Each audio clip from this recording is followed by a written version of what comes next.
Uwera Jean Maurice wagizwe umuvugizi mukuru wa guverinoma yavuze ko yaraye adasinziriye nyuma yo guhabwa izi nshingano, ndetse avuga ko zimwe mu ntego ze ari uko imbuga nkoranyambaga zagirwa monetize mu Rwanda, abazikoresha bakabasha kwinjiza amafaranga ziturutsemo. Kuwa gatatu tariki ya 28 Mutarama 2026 nibwo hateranye inama y'abaminisitiri iyobowe na Perezida Nyakubahwa Paul Kagame. Iyi nama yemeje Uwera Jean Maurice nk'umuvugizi wa guverinoma wungirije asimbuye Alain Mukurarinda witabye Imana mu ntangiriro z'umwaka ushize wa 2025. Aganira na Siki FM asanzwe abereye umuyobozi managing director, Uwera Jean Maurice yavuze ko guhabwa izi nshingano ari ibintu bitunguranye ndetse ko yaraye adasinziriye.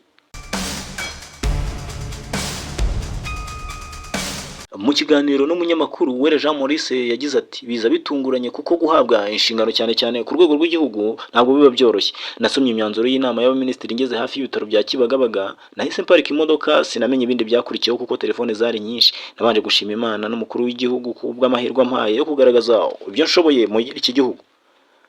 Ariko hashize nk'amasaha 3 ntarumva uburemere bw'inshingano mumaze guhabwa muri iryo joro, urumva ko ntigeze nsinzira na gake.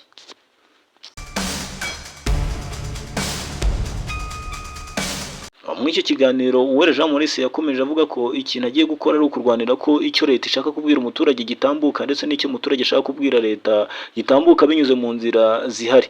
Ati ikintu umuntu agiye gukora ni ukurwanira icyo leta ishaka kubwira abaturage ko gitambuka, kandi n'icyo abaturage bashaka kubwira leta kigatambuka. Ibyo rero bigomba gukorwa mu nzira dufite, zaba iz'ikoranabuhanga ndetse n'uburyo bwose bw'itumanaho, mu buryo nta witwaza ko atabimenye cyangwa se ngo ari ubwa mbere abyumvise.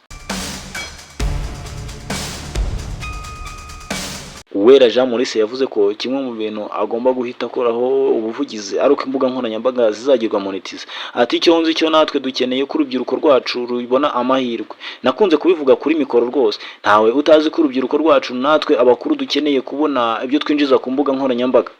Niba u Rwanda rufite internet yihuta kandi iri ku giciro gitugeranije n'ibindi bihugu biri mu karere kamwe, iki nicyo gihe ngo dutangire kubona amafaranga. Ibyo rero nibyo umuntu azashyiramo imbaraga, ntabwo ari aka kanya, ariko byanga bikunda umuntu azabiganiraho n'ababishinzwe ndetse hari icyo tuzageraho. Yavuze ko azaba we mu nshingano, ko azatera ikirenge mu cy'uwo asimbuye. Ati njyewe nta nubwo navuga ko ndi uwo nasimbuye, navuga ko nzatera ikirenge mu cye, ariko burya umuntu aba yihari. Icyo nzashyiramo imbaraga cyane ni abaturage na leta, cyane cyane nkora ku bijyanye n'itumanaho, kubera ko buriya ubutumwa butanzwe neza bukora neza kandi mu gihe gito. Tugira amahirwe y'uko abanyarwanda ari beza bumva, bisaba rero ngo ubutumwa ukora bube ari ubutumwa bwumvikana kandi ukamenya aho ubusanga. Uwera Jean Maurice yavuze ko agomba gukora ubuvugizi ku mbuga nkoranyambaga zikagirwa monetize mu Rwanda.